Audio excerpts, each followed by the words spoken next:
That may be the greatest catch I've ever seen in my life. I could not be more excited. We are going to be talking Dynasty Fantasy Football in this video now. I was initially planning on just doing one Dynasty video a week, but based on how much y'all been showing support to the channel over the past few that we have done, also based on the idea that I just love going through and making these videos. There's nothing I enjoy more than Dynasty Fantasy Football strategy. We may bump it up to doing 2 videos a week. Please let me know what y'all are thinking. Let me know if y'all want this Dynasty content, or we can just continue to focus all our attention on 2021 redraft, because obviously that does help for Dynasty leagues during this season as well. But before we get into it, make sure you go down there, drop a like, subscribe to the channel, leave a comment. And of course, if you want to support this channel, the #1 thing that you can do is go deposit $10 on Underdog Fantasy with promo code FLOCK. With promo code FLOCK, you get a max deposit bonus. You actually get a daily additional entries to win a Fantasy Flock Network hat, and you support this channel more than you would ever believe. They have a ton of fun player props. We're doing drafts on there during this season as well. My birthday's on Sunday, so if y'all ever enjoyed us making Dynasty videos every single day this entire offseason, I mean, we're going to do the same thing this offseason upcoming. I mean, if you enjoy this content, it's $10. Go deposit $10. I promise you nothing would be better to support this channel, and just as a quick birthday present to yours truly. But yeah, that's it. Let's go through, and what we're going to be doing in this video is just kind of having fun. We're going to talk about some of these players that I think have risen the most with their dynasty value over the first 4 weeks of the season. And I'm going to be talking about if I think we should be buying or selling each player. And let's dive into it with DAndre Swift. Okay, now here with DAndre Swift, y'all know I'm a little bit biased. We loved DAndre Swift this offseason. When some other people were panicking, I was buying, and we've said this a million times before. I know Thomas is hearing me say it while he edits the videos. I know you're tired of hearing me say it whenever you're watching the videos. But yes, DAndre Swift, he's not going to get every touch out of the backfield. I mean, so far through 4 weeks, he's only had 41 carries out of this backfield. I mean, some running backs are getting that in 2 weeks. However, it doesn't matter. It doesn't matter that Jamal Williams is getting a considerable amount of usage in this backfield, because what have we always talked about here with DAndre Swift? A, that he's a damn good running back. B, that this is someone getting the targets out of the backfield, the usage in the red zone. That's exactly what we have had through the first 4 weeks, where DAndre Swift comes out and he has 23 receptions, averaging almost 6 receptions a game. That is ridiculous. And of course, what separates him from someone like Nyheim Hines, what separates him from someone like J.D. McKissic as only a receiving down running back, is that red zone usage. Because when you can combine the red zone usage as well as that usage in the receiving game, that's what takes you from being just J.D. McKissic to Aaron Jones. That's what takes you from being J.D. McKissic to Alvin Kamara. Obviously, a ton of talent at the same time, but just from a usage standpoint with these running backs, I mean, you love what you have from DAndre Swift. And another big thing you have with DAndre Swift is something that we always talk about here, is the fact that he is a 3-down running back on his rookie contract. There is nothing more valuable in fantasy football. This is what led us to going and investing everything before the season into Cam Akers. This is what led us going to invest everything before the season into Travis Etienne. This is what led us to invest everything before the season into J.K. Dobbins. And I mean, our track record of just smashing those picks. I mean, all 3 of those guys crushing right now in 2021. I'm counting our money in our Dynasty Fantasy Football leagues. I mean, clearly there's the track record that proves this is exactly what you should be doing. All jokes aside, I mean, pretty much all of these running backs that were in that 2020 class, that were in that 2021 rookie class, if they have the adequate profile, their value is either maintaining or it's rising. It's exactly what you're wanting to see with DAndre Swift here. And I actually think DAndre Swift is going to be a player that I'm looking to hold on to, because if you're projecting forward, I mean, we're having to talk about the long term in Dynasty Fantasy Football right now. The one thing holding back DAndre Swift from just vaulting up and being a top 3 running back permanently is the offense that he's playing in. Is the fact that while, yes, he can have that red zone role, I mean, they're not getting to the red zone that often, so the touchdown upside is going to be limited here. And of course, that's a valid concern that you may have with DAndre Swift. But if we're projecting forward, there is a clear path for this Lions team to get significantly better. And that's going to be in the 2022 NFL draft, when there are a ton of talented quarterbacks. I know some guys like Sam Rattler. I know some guys are disappointing right now in college, but it doesn't matter. This is still going to be a great quarterback class where you will be able to go through and find an option that does just turn your franchise around. I mean, whether that's Sam Howell, we don't know quite yet, but it will be someone, and they're going to get that with either their own pick, because right now they're 0-4, and I don't think many people are projecting the Detroit Lions to get significantly better. I mean, maybe that win that Houston got against Jacksonville is really going to help out Detroit later on in the year if they're trying to get that first overall selection. Maybe this is just fate that Justin Tucker banked that field goal in. I mean, I was so surprised that Lions fans were that upset about that. If anything, you should be happy that the NFL let Justin Tucker get that kickoff. If anything, you should be happy that that fell in so you can get that first overall pick and we can get that franchise quarterback coming in, replacing Jared Goff. And then also, they're going to have some other capital to work with whenever we're looking at the 2022 NFL draft. Because just remember, this is a team that went through and acquired the extra first from the Los Angeles Rams in the trade that they gave up Matthew Stafford. They acquired an additional extra first in the following season. So yes, I mean, the Rams look fantastic right now, and those picks look like they're going to be pretty damn late. But still, at the end of the day, just having an extra first-round pick in an NFL draft when we understand that it's not the NBA. I mean, a late first in the NFL draft actually means a significant amount. It's not like the NBA where if you're not in the top 5, it doesn't matter. No, I mean, it doesn't matter that those picks will be late from the Los Angeles Rams. They'll still make a difference. Possibly this will be a spot that this Lions team can go through and find a wide receiver that can open up the overall offense underneath for DAndre Swift. Yeah, so I think that Swift here is someone that instead of selling high, if anything, you should be buying high based on all the indicators coming into the season, saying that he was a great value based on those indicators being proven correct and that this situation can get better in 2022. Now, our next player is going to be the reason why this video is going to have some dislikes on it because people are going to be upset with this one. Jamar Chase. And yes, I'm going to get out ahead of it. We're selling Jamar Chase. He has been dominant so far. And if you've been watching our regular fantasy football channel during the year, you have heard me go through and talk about, wow, I mean, I hated Jamar Chase's price before the preseason when he was going in the 4th round, when he fell to the late 5th, beginning of the 6th, based on the drops that we had in the preseason, knowing that those drops in the preseason, I mean, didn't take anything away from his collegiate profile. That's all of a sudden when we bought in. And then also when you have the T. Higgins injury, I'm coming out here, I'm saying that Jamar Chase is a wide receiver you're starting every single week when T. Higgins is out of this offense, given the fact that he's vaulting up into a completely different role. Now, with that being said, let me acknowledge a few things here. Yes, Jamar Chase was by far and away the best prospect in this year's NFL draft. I mean, once you had the weight and the overall size concerns for Devontae Smith, I think we can safely say that Jamar Chase has that alpha profile. I mean, based on the production, we had that 2019 offense alongside Justin Jefferson, alongside Clyde Edwards-Helaire, alongside so many other talented players on that 2019 LSU roster. You had that elite level of production from Jamar Chase, whether it's a market share, whether it's the overall production, doesn't really matter. He was dominant at a young age. He comes into the NFL draft. He weighs in at 201 pounds, 6 foot tall, prototypical size. He is a freak level athlete. He ran a 4.34 40-yard dash at his pro day. So, I mean, every box was checked. He had the production. He had the age-adjusted production. He had the size. He had the athleticism. He gets drafted in the top 5 picks. This is a blue-chip, top-tier level prospect. Now, so far this season, he's been the wide receiver 15 on a per-game basis. And if you're looking at him, he's been incredibly efficient. I mean, off of only 25 targets, he's had 17 receptions, 297 receiving yards, and 4 receiving touchdowns at the same time. And this is leading to a lot of people saying, is Jamar Chase the #1 overall wide receiver in Dynasty? This is leading to a lot of people just throwing out everything that we had with Justin Jefferson coming into this season, everything that we had with A.J. Brown coming into this season. And they're saying Jamar Chase is that guy. He was that elite level prospect coming in. He has that early season rookie production. Let's make him that #1 guy right now.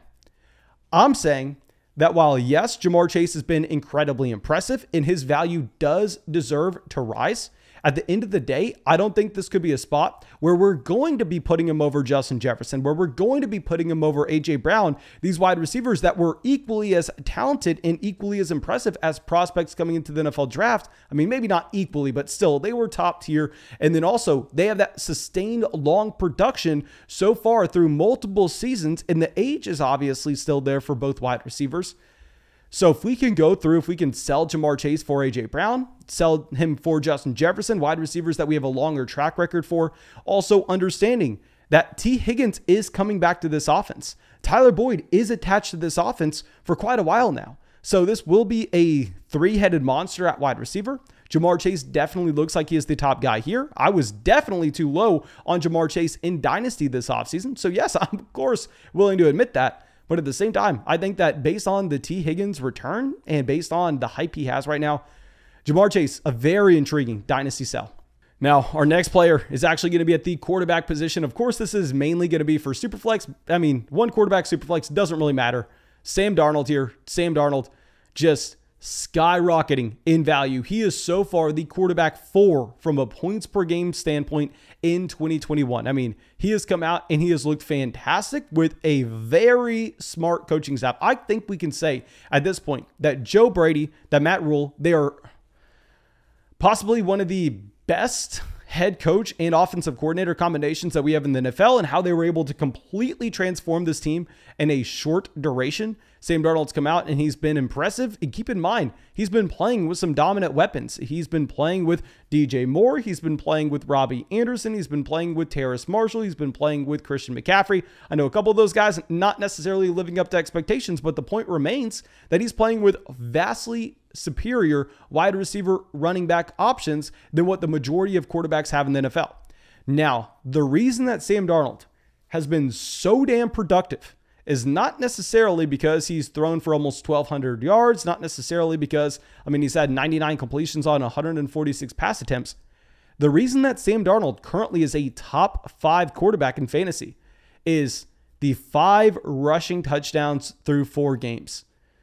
Now, I know we talk about something regressing to the mean a lot here. I know that y'all are probably tired of hearing me say this, but with Sam Darnold, we acknowledge the fact. I mean, I will admit that once he initially signed with Carolina, I liked Darnold, but I did want to warn people that the floor was going to be the reason we liked him, not necessarily the ceiling. And then we had some people on Patreon telling me, oh, Mason, you're wrong about Sam Darnold. I mean, Sam Darnold can come out here and he can get 300 rushing yards. And I don't know why I was wrong. I don't know why I looked at Sam Darnold and naturally assumed that he wasn't going to have that rushing capability. But as soon as someone reached out, told me that, we went, did our own research and found out that they were right. And all offseason, we were all over Sam Darnold based on the fact that he did have that sneaky rushing upside. But that sneaky rushing upside is not going to be giving him a rushing touchdown per game.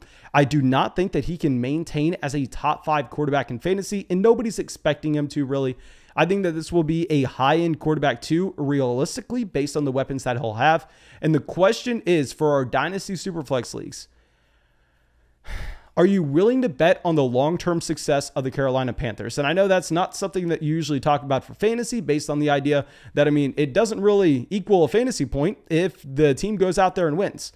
But a big thing that you have to be thinking about if you're investing in a Sam Darnold is the long-term value that we may have here. And that long-term value is going to be attached to the contract that he gets this offseason. So if you think that Sam Darnold is going to see that Ryan Tannehill level extension, then by all means, go through, invest into Sam Darnold. I mean, I hate to bring up Tannehill because obviously there's the comparison with him escaping Adam Gase, finding success, and the same thing here with Sam Darnold. But it's more so based around the idea that we just need to see that extension coming in. And I will point out, he's 24 years old. Let me repeat that. He's 24 years old. I am pretty sure he's younger than Joe Burrow, which is crazy to think about. But yeah, Sam Darnold right now just skyrocketing in value. Now, keeping it in Carolina, let's go over and let's talk about DJ Moore here. Now with DJ Moore, we're going to keep this brief because there's a reason that he's skyrocketing in value, and that's he's a dominant wide receiver, only 24 years old as well. I know he came out in that same draft class with Sam Darnold, came out in that 2018 NFL draft class.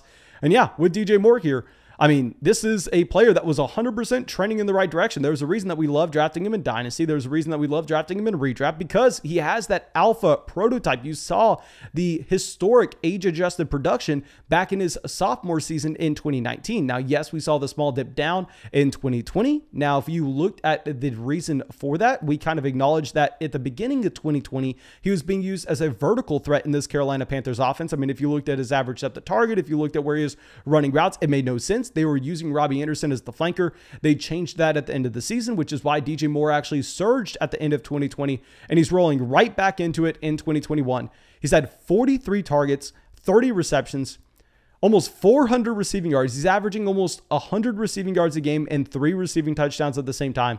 Yeah, DJ Moore, bona fide stud. I will say that this wide receiver room is going to be a little bit crowded going forward, considering that Terrace Marshall should continue to expand his role, as well as the fact that Robbie Anderson just signed that extension.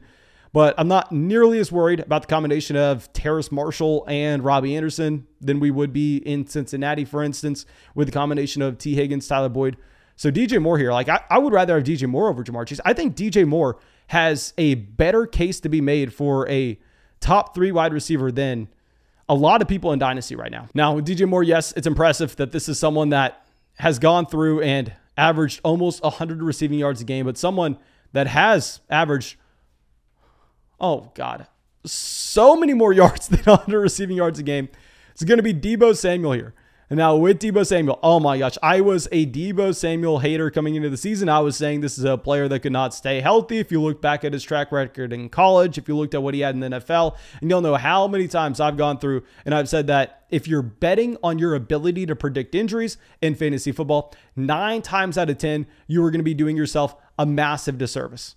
Well, I mean, we got that wrong. We went against our own rule and we just got completely face planted for it. Also, I was expecting Brandon Ayuk to come out here and for Brandon Ayuk to be that guy, but Deebo Samuel so far, 28 receptions, 490 receiving yards, 3 receiving touchdowns off of 42 targets through 4 weeks. He's had almost 500 receiving yards through the first 4 weeks of the season. I'm going to have to sit here and plead the fifth. I would love to know what your opinion of Deebo Samuel is down in the comment section below, because I mean, I can sit here and I can say really anything I say about him is going to be fueled with emotion, because this was a player that I took a hard stance against. So I just want to come out here and I just want to apologize for anybody that I led in the wrong direction. And I want to know what you're thinking right now with Deebo Samuel. Now, our last player here, Mike Williams. Love me some Mike Williams. He is a little bit older. He's 27 years old. Came out in that 2017 draft class. Actually got picked in the top 10 in that 2017 draft class, if y'all remember. And he was always a good wide receiver for the Chargers. The problem was the actual role that they had for him and what that role meant from his fantasy football perspective. And they were actually using him as someone that was just only stretching the field. I mean, he was running those vertical routes. He was creating space underneath for Keenan Allen, and they really wanted nothing to do with actually force feeding him as an alpha X wide receiver. That has completely changed so far this season. If you're looking at the difference in his average depth of target, Mike Williams is now getting used as that prototypical X wide receiver that he profiled to be coming out of Clemson in that 2017 NFL draft class. Now, of course, he's also attached to Justin Herbert, so being attached to Justin Herbert definitely helps. Currently playing under the franchise tag, but I mean, I would be so surprised if they don't go through and give him an extension at the end of the year. I think that Mike Williams is almost guaranteed an extension just based on the fact that Justin Herbert is on that rookie contract. So they have money to spend. I think they go through and they spend it on Mike Williams.